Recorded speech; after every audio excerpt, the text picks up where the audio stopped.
Liana. The new year has new meaning for families who lost everything this year in the California wildfires. This is what's left of Amybeth Ahl-Wright's family home after the Paradise Fire. She and her family escaped with just the clothes on their backs. Last weekend, Amybeth and her family received a new home, an RV from James Faircloth. He's a Colorado dad on a mission to help as many California families who lost their homes in the wildfires. Amybeth actually joins us now on the phone. Thanks so much for joining us, and especially considering such a devastating time period. But we want to know, how were you connected with James Faircloth to even receive your new home and your new RV?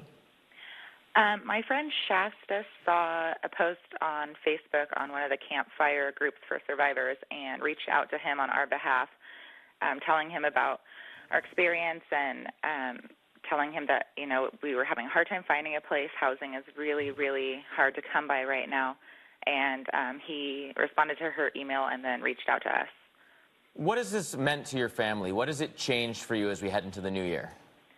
So for us, this means that as soon as we are cleared to rebuild, we'll be able to live back on our property, which is important to us. We will have a place to all be together. We were in a hotel for about 6 weeks.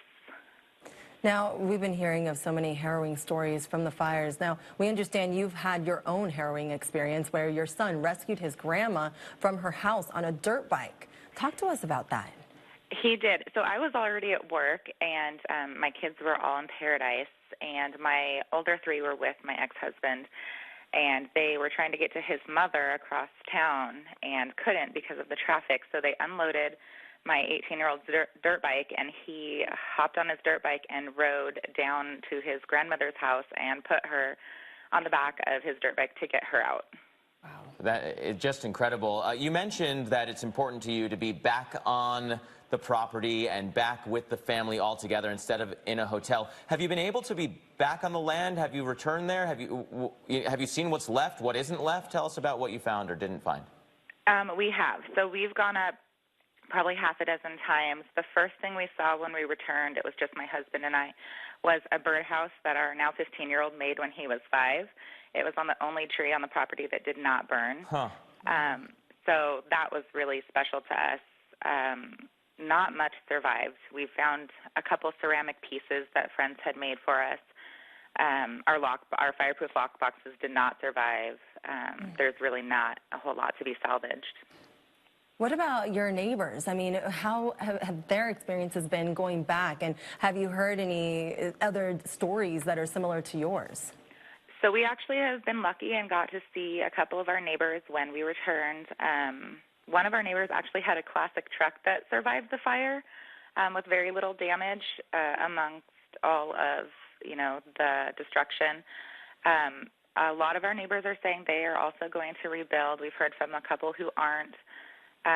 We feel very lucky that we all got out because we didn't have any warning. Any sign on when you will be allowed back into the area to start that official rebuilding process?